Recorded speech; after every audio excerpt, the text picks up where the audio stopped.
Sir ఈ ఉగ్రదాడి జరిగి ఒక 2 వీక్స్ అయితే కంప్లీట్ అవుతుంది. అయితే ఇప్పుడు యుద్ధ వాతావరణం నెలకొంది గానీ, యుద్ధం జరగదు అని జెప్పేసి మీలాంటి చాలా మంది విశ్లేషకులైతే చెప్తున్నారు. మరి మోదీ గారైతే చెప్పేసారు. ఐడెంటిఫై జేస్తాము, వాళ్ళని ట్రేస్ చేస్తాము, వాళ్ళని పట్టుకొని శిక్షిస్తాము. వాళ్ళతో పాటు వాళ్ళ బ్యాకర్స్‌ని కూడా ఎవరైతే వాళ్ళకి సపోర్ట్ చేస్తారో వాళ్ళని కూడా శిక్షిస్తామని ఆయన చెప్పేసారు.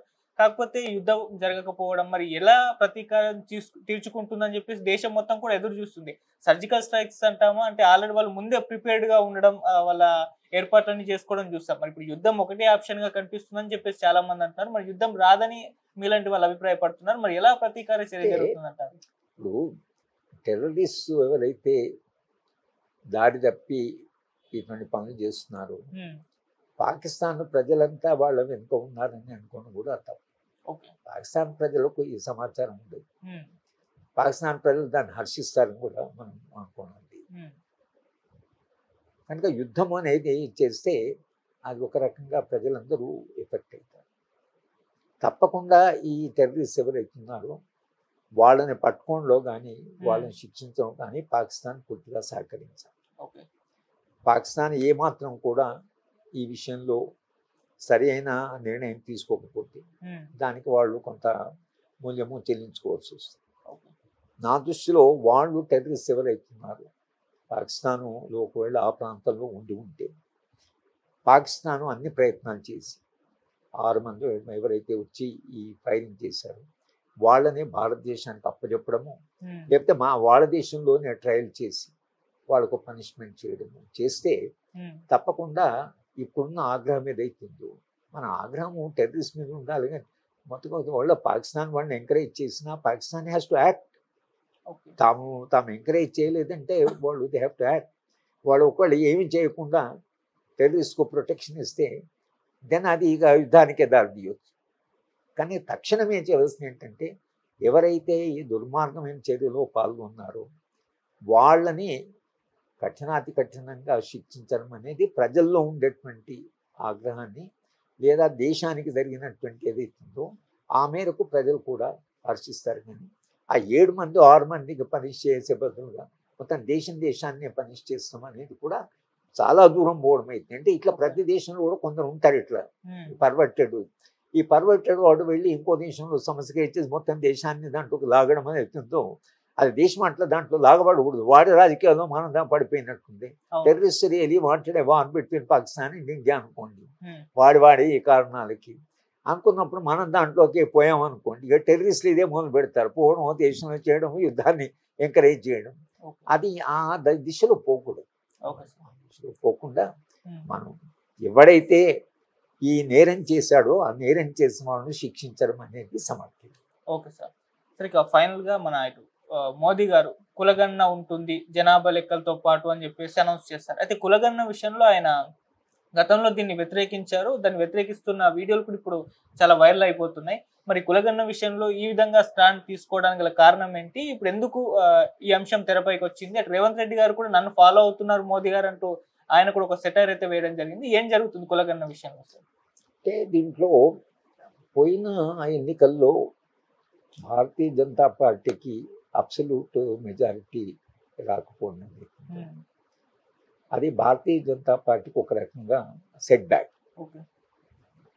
వాళ్ళకు 400 300 వాళ్ళు అనుకున్న మెజారిటీ వస్తే వాళ్ళ పరిస్థితి చాలా భిన్నంగా ఉంది. అలాగే జార్ఖండ్లో ఓడిపోయారు. 2-3 రాష్ట్రాల్లో తెలంగాణలో వాళ్ళు ఎన్నడూ పవర్లో లేరు, కానీ తెలంగాణలో పవర్కి వస్తారా రాదా తెలియదు. అటువంటి పరిస్థితిలో బీహార్ ఎన్నికలు వస్తున్నాయి. బీహార్ ఎన్నికలు వచ్చే ఎన్నికలకు ఒక రకంగా మళ్ళీ బెంగాల్లో ఎన్నికలు రాబోతున్నాయి. కనుక బీహార్లో గెలవడం అనేది వాళ్ళు చాలా క్రిటికల్ అని అనుకుంటున్నారు. మహారాష్ట్రలో తర్వాత హర్యానాలో గెలవడం వేరు. బీహార్లో complete cost politics. Maharashtra Jharkhand కంటే కూడా చాలా కాస్ట్ పాలిటిక్స్. టోటల్ ఓబీసీ సంఖ్య చాలా ఎక్కువ. కనుక ఓబీసీలే బీహార్ రాజకీయాలను నిర్ణయిస్తారు. అలాగే ఉత్తరప్రదేశ్ ఆ ప్రాంతాలంతా ఓబీసీనే చాలా ప్రధానమైనటువంటి రాజకీయ శక్తి. వాళ్ళు కులగణన జరగాలి అని ఒక డిమాండ్ సమాజం నుంచి ఓబీసీ సెక్షన్స్ నుంచి చాలా పెద్ద ఎత్తున దేశవ్యాప్తంగా వచ్చింది. ఇప్పుడు మేము కులగణన చేయమని వీళ్ళ ఒరిజినల్ స్టాండ్ ఏదైతుందో కులగణన చేయమంటే ఒకటేమో బీహార్లో కులగణన కొంత చేసి ఉన్నాడు ఆయన. నితీష్ కుమార్ ఆ స్టాండ్ తీసుకొని ఉన్నాడు. ఇప్పుడు నితీష్ కుమార్తో వీళ్ళకి అలయన్స్ ఉంది.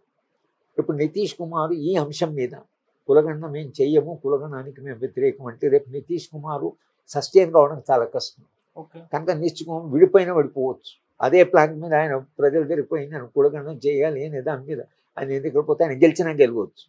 కనుక భారతీయ జనతా పార్టీ అన్ని క్యాలిక్యులేషన్ చేసి ఇది డిమాండ్ కేవలం బీహార్ సంబంధించి కాదు, ఇది నార్త్ ఇండియాకు సంబంధించింది, ఇది రెస్ట్ ఆఫ్ ది ఇండియాకు కూడా సంబంధించింది. మొత్తంగా ఓబీసీ భారతదేశంలో 50% కంటే ఎక్కువ ఉన్నారు. కనుక ఈ 50% కంటే ఎక్కువ ఉన్నటువంటి ఓబీసీస్ ఎవరైతే ఉన్నారో వాళ్ళ మద్దతు లేకుండా భారతీయ జనతా పార్టీ అధికారంలో కొనసాగడం చాలా కష్టం.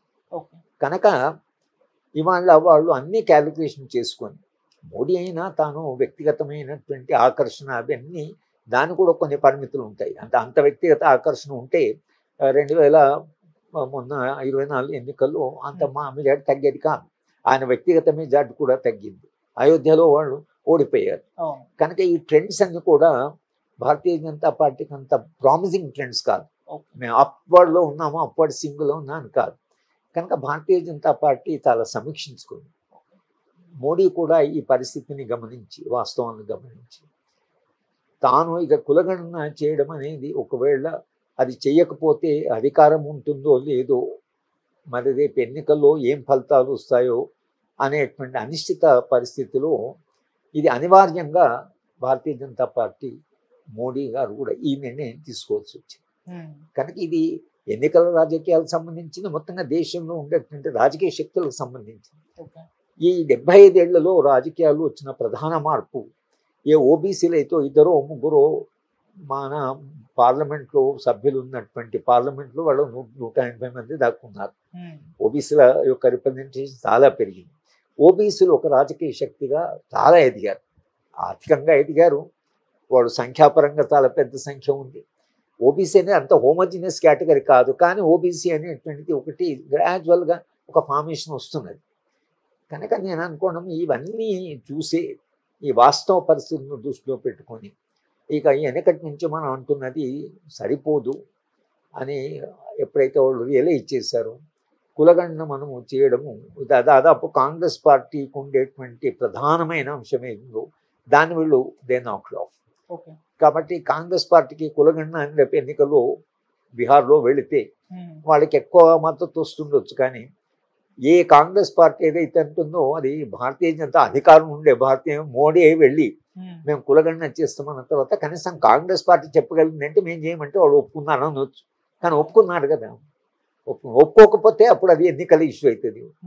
ఒప్పుకోవడం వలన మీరు మొదలు చెప్పారు వాళ్ళు 2 సార్లు అన్నారు అనేది అది అంతా ఆలోచించే వాళ్ళ కులగణన చేయడం అనేది సూత్రరీత్యా అంగీకరించవలసి వచ్చింది. 2026, 2023 అంటే వచ్చే ఎన్నికల కంటే ముందు కులగణన చేసి వచ్చే ఎన్నికల్లో మేము కులగణన చేశాము. కులగణన ప్రకారమే రిజర్వేషన్స్ కానీ ఉంటాయి అని ఒకవేళ భారతీయ జనతా పార్టీ పోతే 4వసారి కూడా వాళ్ళకి అధికారం రావడానికి ఒక అవకాశం ఉంటుంది. సార్, కులగణన ఇప్పుడు అవసరమే అంటారా? ఎందుకంటే ఇప్పుడు తెలంగాణలో జరిగినప్పుడు కూడా కొన్ని విమర్శలు, భిన్నాభిప్రాయాలు అయితే వ్యక్తమయ్యాయి. ప్రాపర్ గా జరగలేదని చెప్పేసి చాలా మంది మాట్లాడారు. లేదు ఇది మంచి పద్ధతి అని అన్నారు. సో కులగణన అసలు అవసరమే అంటారా సార్ మీ ఒపీనియన్? ఇప్పుడు మనము ఒప్పుకున్నా ఒప్పుకున్నా 1980లో నుండి అస్తిత్వ రాజకీయాలు బలంగా ఎదిగాయి. అస్తిత్వ రాజకీయాల్లో కులము అనే అస్తిత్వం కూడా అది పెరుగుతూ వచ్చింది. అది దళితుల విషయం కానీ, మాల విషయం కానీ, మాదిగల విషయంలో కానీ ఈ అస్తిత్వం అనేది ఏదైతుందో చాలా బలంగా ఎదుగుతున్నది. 80లలో తెలంగాణ వరకు చూస్తే అన్ని ఓబీసీ కాస్ట్ ఆర్గనైజ్ అయ్యాయి. వాళ్ళ సంస్థలు, వాళ్ళ కుల సంస్థలు అంతకుముందు అంత బలంగా లేవు, కానీ ప్రతి కులం ఒక ఆర్గనైజేషను, దానికో సంస్థ, వాళ్ళ మీటింగ్లు, పబ్లిక్ మీటింగ్లు. 80లలో ఈ అస్తిత్వ రాజకీయాలు వచ్చిన బహుశా నేను ఎన్ని కుల సంస్థల మీటింగ్ పోయానో తెలియదు. చాలా కుల సంస్థల మీటింగ్లకి నన్ను పిలిచారు, తర్వాత నేను వెళ్ళడం జరిగింది. రెండవది ఏంటంటే ఇప్పుడు ఈ విధానపర నిర్ణయం ఏదైతుందంటే బడ్జెట్లో అలొకేషన్ ఆఫ్ రిసోర్సెస్ ఏదైతున్నాయి, బడ్జెట్ చాలా లిమిటెడ్గా ఉంది.